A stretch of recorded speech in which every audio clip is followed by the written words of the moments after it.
intensive meditation classes, which started awakening me to other ways of living life, to the meditative practices.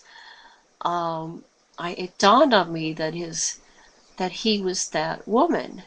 And I asked him one day, I says, why do you hold your neck? Did you lose it? Did you lose your head in another lifetime? And he was totally freaked out and said, I don't want to talk about it. Leave me alone. Leave me alone. Don't talk about it. And he didn't believe in reincarnation or anything, but I started teasing him and laughing right at that episode. But I stopped because I realized that was something he wasn't ready to go into. But I realized that that was why I was drawn to him, because it was some kind of completion of karma of that lifetime, and that I was female and he was male. So our roles had reversed.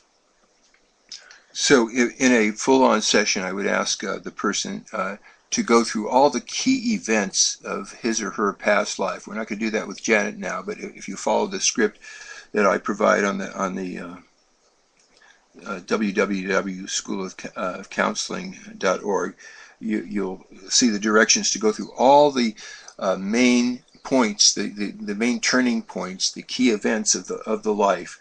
Because then what we do is we go past the death. And one of the interesting things to do is notice as your spirit separates from the body, what happens to the body next? Well, I wanted to share something real quickly about a revelation I just got in a session. And the landing on my right shoulder, even though I'd left the body, I still in this life have pain in the right side.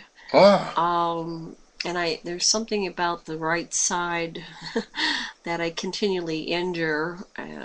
So we're not going to do it this time, but I also remember a time being stabbed through the right shoulder. So this seems to be something I keep repeating. This that's right. The injury to the right side, the shoulder and neck part. I think probably if I look at the body, the neck was broken, even though I was out of body when I didn't feel the pain. But looking at the body, the neck was broken. Yeah. See, one of the things. Crushed on the right side. This is one of the we call it the somatic cues. You can say, take whatever injuries or bodily problems you're having now, and go back to a past life where this pattern started. We started this one with a place, and she went to France. But there's several keys to starting. And after the person experiences the death, and you remember the last thing you saw, thought, felt, you go back and you see what happened to the people that you really cared about, your children or your parents or your village or whatever it was, the spirit hangs around the body for a few days to just see what's happened. What did happen to your body? Could you see that now? Well, I'm looking at it, and there was a level of disgust because I had bloodied the floor, and they didn't respect my body, so I don't even think I got a burial. I think I got dumped somewhere in the trash, or the equivalent of the trash, or they probably maybe dug some kind of pauper's grave, because I was just a rebel. So there was no kind of honor or we were all dead at that point. All the rebels were killed, so we're seen as enemies of the state. And so whatever they did, I think they just left the bodies to rot in the forest of my other colleagues. And so, but I can remember something about looking at the body and overhearing them being disgusted or kicking it or something. If you could talk of what would you want to say to those people that were treating you that way? Respect me, What do you want to say to Nemesis? Nemesis, we need to resolve this. So that's where we go to the next thing. We go to the interlife, the place between births. It's sometimes called the bardo, or the interlife. And what you do here is you imagine you go to a place where you can reconcile, review, and integrate the learning from the life you just lost. So what I want you to do, Janet, and when you're doing this at home, after you go through the death and everything you've experienced in the death, you see what happened to those that you cared about, and see how your body was treated. And if there's no body, that's really difficult. Like people that were blown up by an explosion, they may, in their minds, have to go gather the little particles and make a body even. And for some cultures, whether the body is honored or not, like especially American Indians, at death is very, very important. And so that we may even have to do a psychosynthesis where you have an imaginary burial because you didn't get one then. But we're going to just skip to the interlife. And what I want you to do is, what you do when you go to the bardo is you bring before you those whom you harmed and those who harmed you, and you have a discussion. So obviously the first thing for you to do in the bardo, imagine you're going up to the interlife, to some place where you can really have an encounter, and bring before you Nemesis. And I want you to hear what you have to say to each other. In the bardo, you can see how your scripts interacted, and you can have a discussion because all the charge is gone, and you can discuss what the meaning of this encounter was. So what do you and Nemesis communicate to each other? Well, Nemesis was the catalyst for me to identify with what I believed at that time was good, was goodness. And so he was the polarity. And at that time, I believed in freedom for the common man or woman and equality of all beings. And so that was inspired within me because there was this huge catalyst of something to be in opposition to, because he was part of the power elite and he was rich at the expense of everybody else, and so there was a caste system. There was a rich and a poor. So to this day, I still am an advocate for the common human being and the poor of the world, and I am in a relatively poor social class. I'm in the middle class, which is now disappearing, and we're becoming more and more economically challenged. And so I don't know if Nemesis is in my life currently, but Nemesis may be an archetype that shows up in this current life. Who in this current life carries the energy of Nemesis for you? Oh, I'd say Nemesis is like the Bushes of the world. Yeah, he's an archetype, and so yeah, part of the ruling power elite, or maybe Queen Elizabeth and her extreme wealth at the expense of the common human being. So I don't know if I'll meet Nemesis now because it's such a division of the social class. It's unlikely I will meet, the Bushes or the Queen Elizabeth, because now there's such a polarity, and they wouldn't even dream of taking the time to fence with me personally to kill me. Jen, I would like you to identify with Nemesis in the interlife, in the bardo, where you're already both deceased, and as Nemesis, talk to the man who Janet became, who was Janet in the past life, and what, as Nemesis, would you like to say to Janet, to the man that Janet was?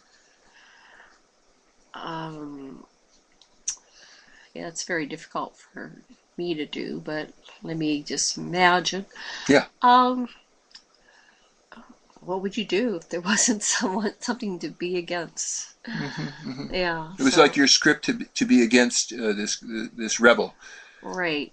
So we were just agreeing to disagree to create this passion play wherein experience could unfold and happen, and our lives are lived. So from this bardo world, we understand the importance of drama and the passion play of existence, but when we're in it, we tend to polarize and call this person good and that person bad. But So, it's all part of mhm. divine play Leela. Beautiful, beautiful. So, what was the overall meaning of this life? What's the main things you learned from this past life that you just shared with us? Well, I think what looking over this repeated vision I had of dying right before I hit the ground from age 2 until I was in my mid-20s. And then I started having the dreams again when I finally met um, Ed, was the man, my best friend.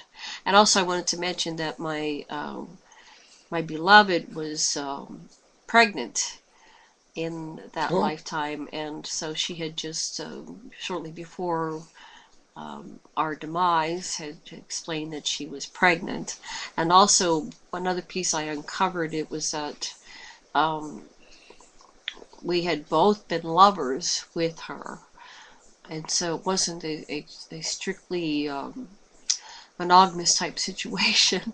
And yet we had a fight about it, but we made up and we didn't care. We just put that aside and realized that in order for us to survive as a community, we had to have children and love the children, no matter who had fathered the child. So it was actually good that we were both interested in her well-being and the child's well-being, so that it would survive. But of course, we all died. So what I learned, well, I learned to be a survivor, yeah. and even though I didn't make my goals of freeing humanity in that life, I'm back again to continue the path of freedom for humanity. So, what would you have done differently in the past life, and how does that translate into what you would do to balance in this life? Well, I'm not hypnotized. I'm coming to this from my ego self. So if I From your was intellect, that's my fine. intellect, but um, I guess I would have created a safer situation for us to where we could hide out. Perhaps we weren't cautious enough, and we were just out there in the forest, and maybe we should have gone deeper into a more remote location, or Mm. maybe found a cave or something. So security, I would tighten up security Uh-huh. So, would and you do the have same in this life? that's probably wise to tighten up security in our lives. And so, maybe I'll get some security cameras or something for my. I'm living in the jungle. It's kind of the same thing. I was in the forest, although it's much more civilized in this point in time. And so I don't think we're going to have. Um, well, we don't know. Maybe if there'll be civil unrest and violence in our backyards. I hope not. I think I was born in a different time in a different society, and probably the same standards do not apply It's to this really existence. it's really useful to think that a spiritual guide or guides or guidance committee comes to you in the interlife in the bardo to help you understand the script or sanskara that you carried from that life to this life. Tell me, can you allow yourself to imagine and receive some kind of guiding spirit, and tell me what comes? Well, the guide, I'm in contact with my guide, and I think I have several guides. I think my parents, who are now deceased, are now my guides. Hmm. But this guide directed me to finish the karma with the two characters. So this was a very critical past life, in that I was reunited um, with my lover in that lifetime, and um, my best friend. So I have reconnected with those two, and I've had some shared experiences, and they are both ex-partners of mine, and I divorced one, and I'm not talking to the other. So I don't know how well I'm doing. However, I feel a level of completion in this life. We didn't um, die in a horrendous way, but we did part amicably, and we both parted. All three of us parted as friends, and we were all three of us aware of each other in this life. So that was some kind of completion there. And and that's why I think that the images of that past life stopped haunting me, is that my psyche had resolved the issue. Mm-hmm, mm-hmm, mm-hmm. Wow. Okay. One of the interesting things that we therapists deal with is that each person has many sub personalities.